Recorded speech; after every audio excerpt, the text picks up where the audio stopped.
Akuntansi adalah seproses pencatatan, pengklasifikasian, peringkasan, analisis dan penyajian informasi keuangan suatu entitas, baik itu perusahaan, organisasi, atau individu. Tujuan akuntansi 1, memberikan informasi keuangan yang akurat dan dapat dipercaya. 2, menyediakan informasi keuangan untuk pengambilan keputusan. 3, membantu mengendalikan keuangan perusahaan.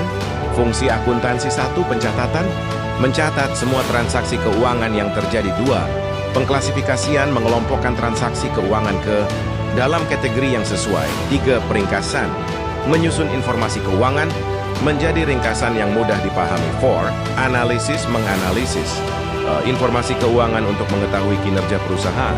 5, penyajian, menyajikan informasi keuangan dalam bentuk laporan keuangan. Jenis-jenis akuntansi 1.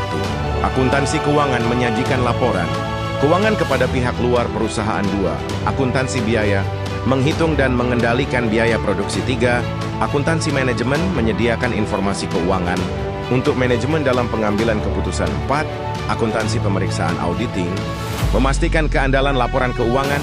Akuntansi perpajakan, memenuhi kewajiban pajak perusahaan. Proses akuntansi, siklus akuntansi, transaksi keuangan dicatat dalam jurnal-jurnal, diposting ke buku besar. Neraca saldo disiapkan sebelum dan sesudah penyesuaian. Laporan keuangan disiapkan. Jurnal penutup dan ayat jurnal pembalik disiapkan.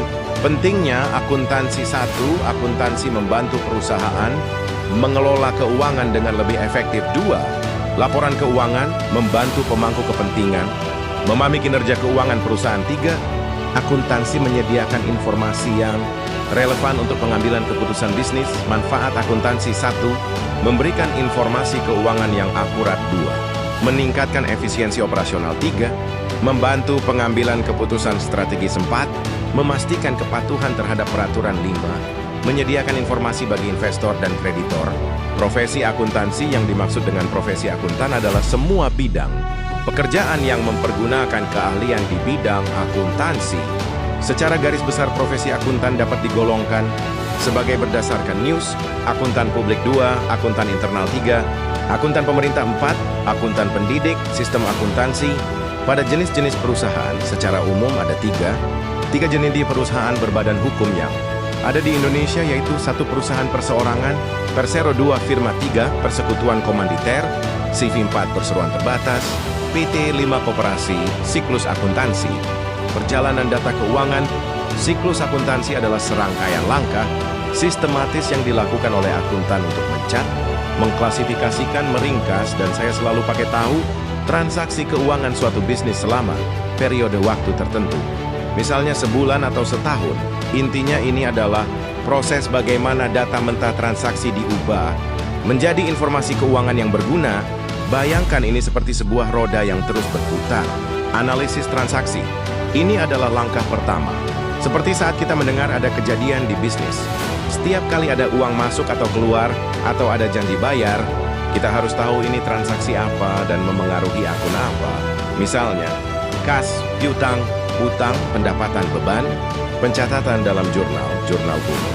Setelah tahu transaksi apa, kita langsung mencatatnya secara berurutan berdasarkan tanggal di buku harian khusus bernama jurnal.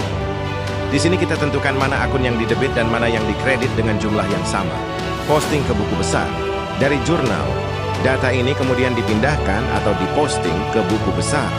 Buku besar ini seperti kumpulan kotak-kotak, di mana setiap kotak mewakili satu jenis akun. Misalnya, kotak kas, kotak piutang, kotak modal. Wow, jadi semua ada transaksi yang memengaruhi kas akan terkumpul di kotak kas, dan begitu seterusnya. Tujuannya agar kita tahu berapa saldo akhir setiap akun. Penyusunan neraca saldo.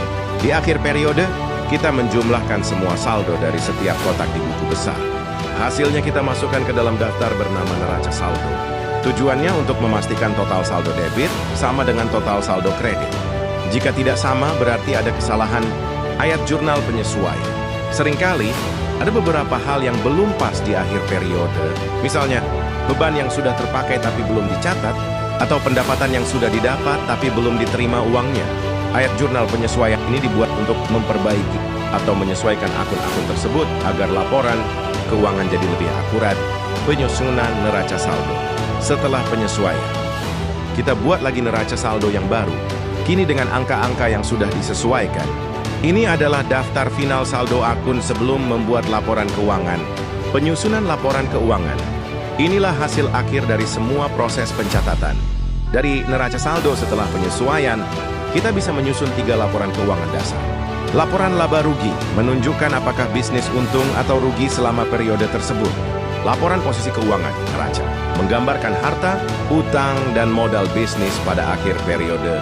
Laporan arus kas menunjukkan bagaimana kas masuk dan keluar dari bisnis. Ayat jurnal penutup. Setelah laporan keuangan selesai, akun-akun pendapatan dan beban yang hanya berlaku untuk satu periode ditutup atau dinolkan. Ini dilakukan agar di periode berikutnya kita bisa mulai menghitung pendapatan dan beban dari nol lagi. Akun-akun ini dipindahkan saldonya ke akun modal atau laba ditahan. Penyusunan neraca saldo. Setelah penutup, terakhir kita membuat daftar saldo akun lagi. Kali ini setelah akun pendapatan dan beban dinolkan. Neraca saldo ini hanya berisi akun-akun permanen, aset, liabilitas, modal, dan akan menjadi saldo awal untuk periode akuntansi berikutnya. Siklus ini terus berulang dari periode ke periode, memastikan bahwa informasi keuangan selalu tercatat, terkelola, dan dilaporkan dengan rapi dan akurat.